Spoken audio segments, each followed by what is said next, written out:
Imagine waking up one morning to find that almost everyone around you is acting irrationally, not just eccentric, but truly disconnected from logic, reason, or even basic self-awareness. Now imagine realizing this wasn't just a dream, it's your daily reality. Ponder this. What if you're not the one who's insane? What if you're the only one still sane in a world gone mad? Today we'll delve into the uncomfortable and fascinating truth behind mass psychosis. How entire societies can fall into a hypnotic trance of stupidity, illusion, and blind obedience. You'll learn why it happens, how to recognize when it's happening, and more importantly, how to escape its grip. And stay with us until the end, because the last insight is not only the most powerful, it may very well change the way you see everything, including yourself. If you find these kinds of revelations powerful and necessary, help spread this light. Subscribe to the channel, give this video a like, comment your thoughts and insights, and share it with those who you feel are ready to wake up. What you'll discover today has the power to shift not just your thinking, but your entire reality. Let us begin this journey of illumination. Let's define a brutal truth. Human beings are not always rational. Despite our access to science, history, philosophy, and countless tools for critical thinking, we often behave like a flock of sheep chasing imaginary wolves. Throughout history, we've seen empires collapse not from external enemies, but from collective delusions that eroded them from within. This is not new. In the 17th century, philosopher René Descartes warned that the senses could deceive us, but he had no idea how much society as a whole could deceive itself. Today, psychologists refer to this as mass formation psychosis, a phenomenon where large groups of people lose touch with reality, becoming absorbed by false narratives, emotional hysteria, or manipulative ideologies. But what triggers this collapse of reason? The brilliant psychiatrist Carl Jung described how the psyche, when cut off from meaning, purpose, or spiritual anchoring, becomes vulnerable to mass suggestion. In his view, when individuals are not grounded in their own identity, they seek it in the herd. And the herd, unfortunately, is often driven by fear, propaganda, and the need to belong, even at the cost of truth. Think about the last few years. Social media, news cycles, cultural wars.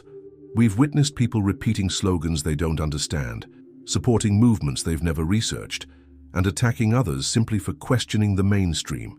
Is this intelligence? Is this progress? Or is this a society in a state of mental and spiritual collapse? The French philosopher Gustave Le Bon, in his classic book The Crowd, explained that individuals in a group lose their sense of responsibility and critical thinking. Instead of acting like rational adults, they become emotionally charged children, easy to manipulate, quick to rage, and eager to conform. And here lies the danger. The more disconnected people become from critical thought, the easier it is to control them. Mass psychosis is not just a clinical term, it's a lived experience. It happens when people stop thinking for themselves and start outsourcing their perception of reality to authority figures, mass media, or popular trends. Ask yourself, how many of the opinions you hear every day are truly someone's own? How many are just echoes of what they've been told to believe?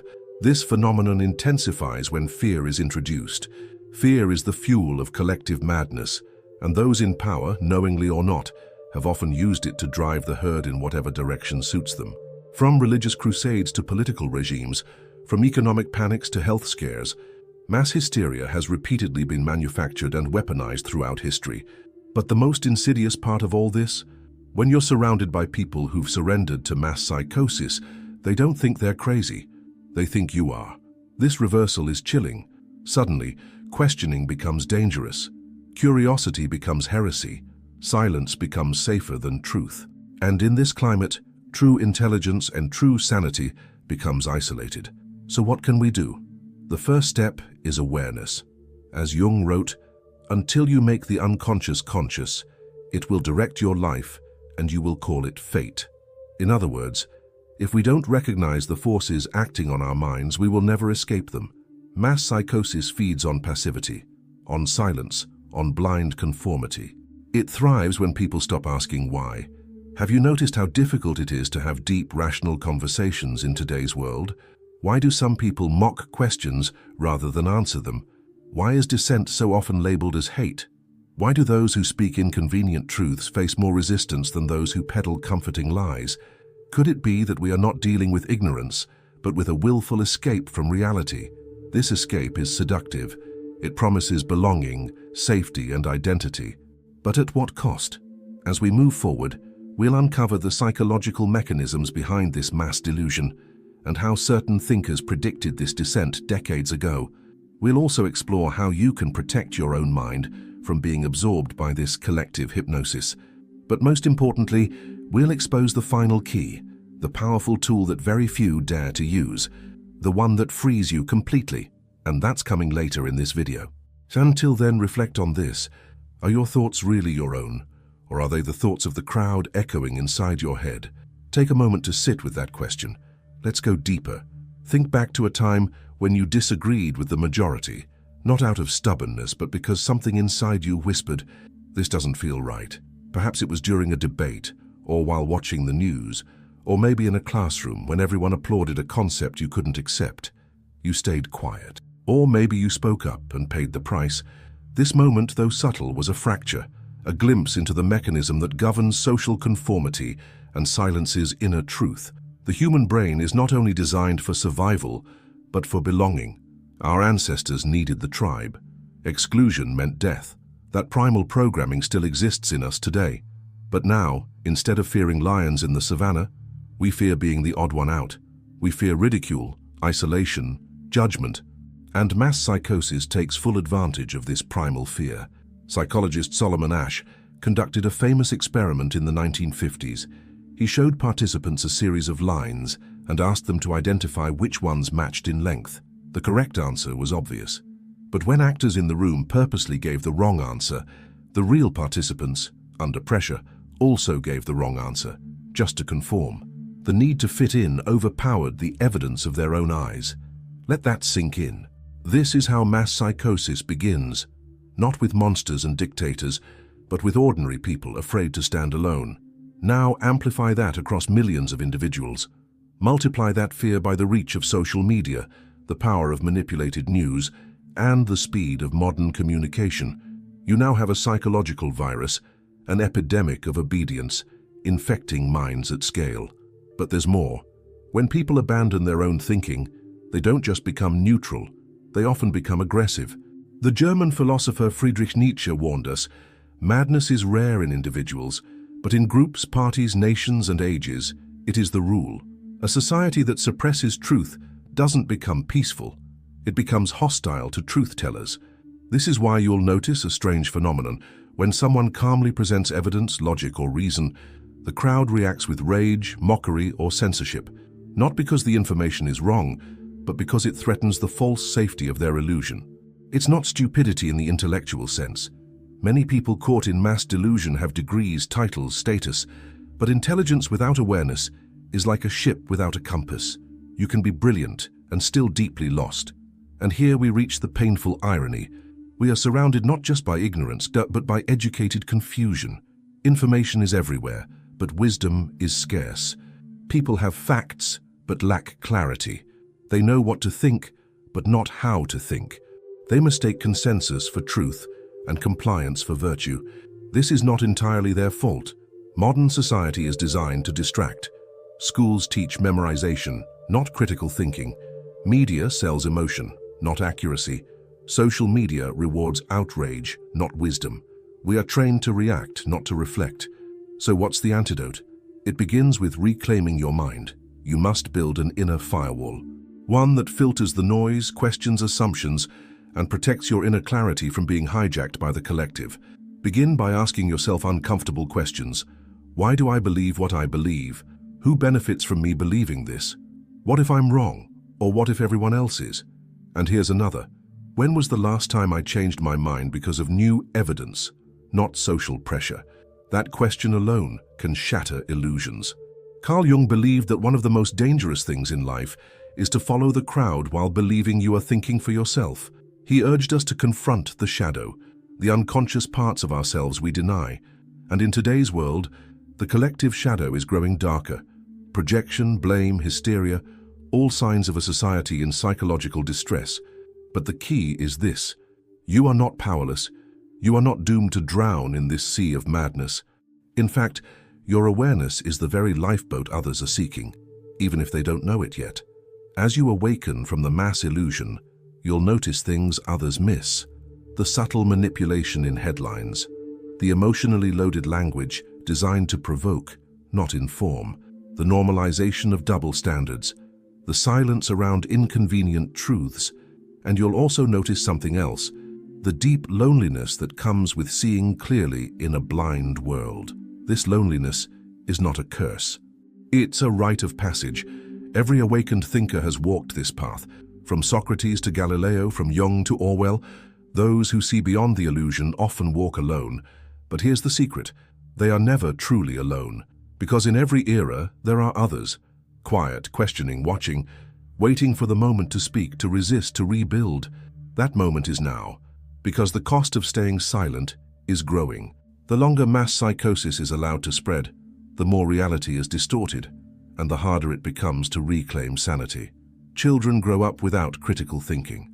Truth becomes relative, and society becomes a stage play where no one remembers the script, only the roles they've been assigned. So ask yourself, am I living by truth or by fear? The next part of this video will reveal the psychological stages of mass psychosis, how it starts, how it evolves, and how it ends. We'll also explore the powerful, often suppressed techniques that can free you, mentally, emotionally, and spiritually, from this collective trap.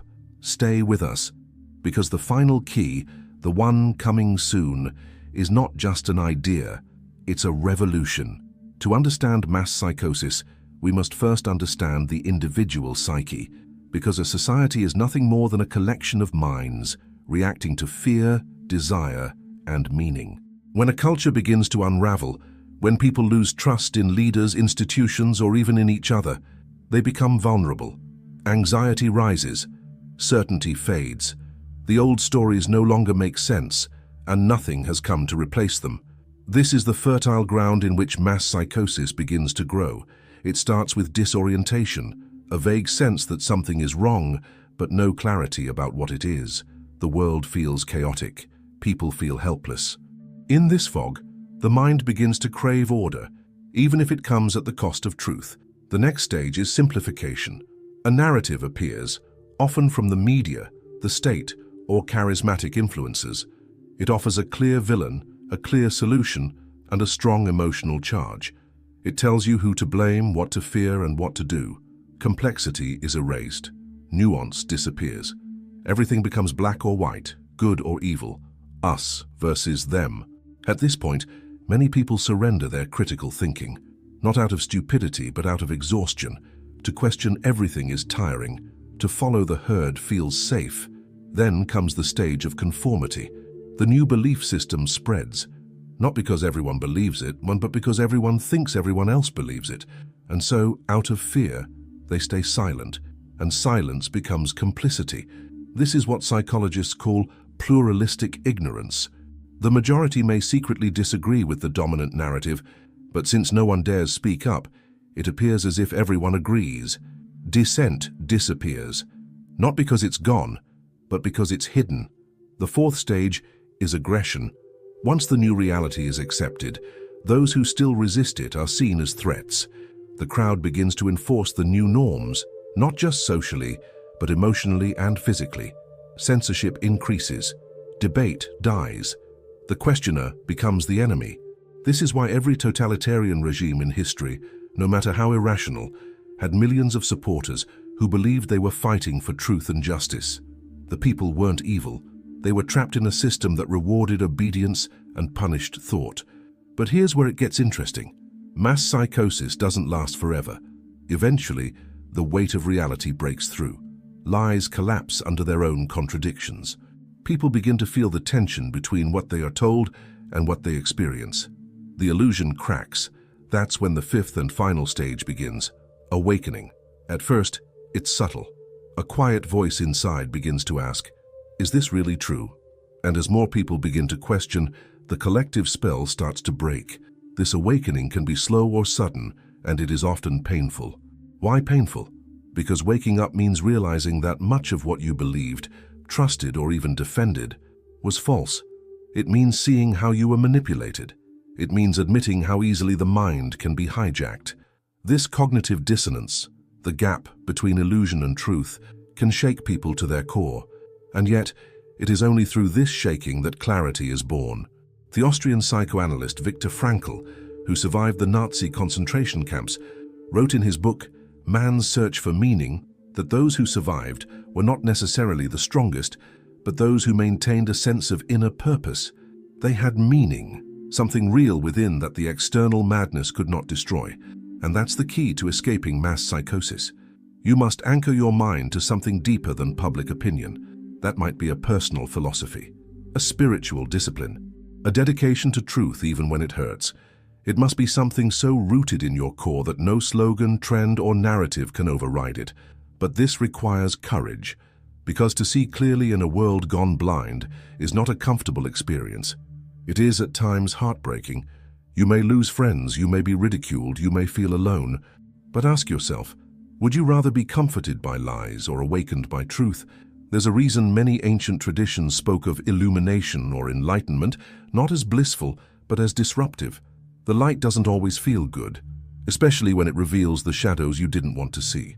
But once you see, you can't unsee, and that's the beginning of true freedom. Now let's turn to practical steps. How do you stay mentally sovereign in a time of mass hypnosis? The first step is silence. Not the silence of fear, but the silence of inner observation. Learn to watch your thoughts. Where did they come from? Are they grounded in evidence? Do they serve truth or comfort?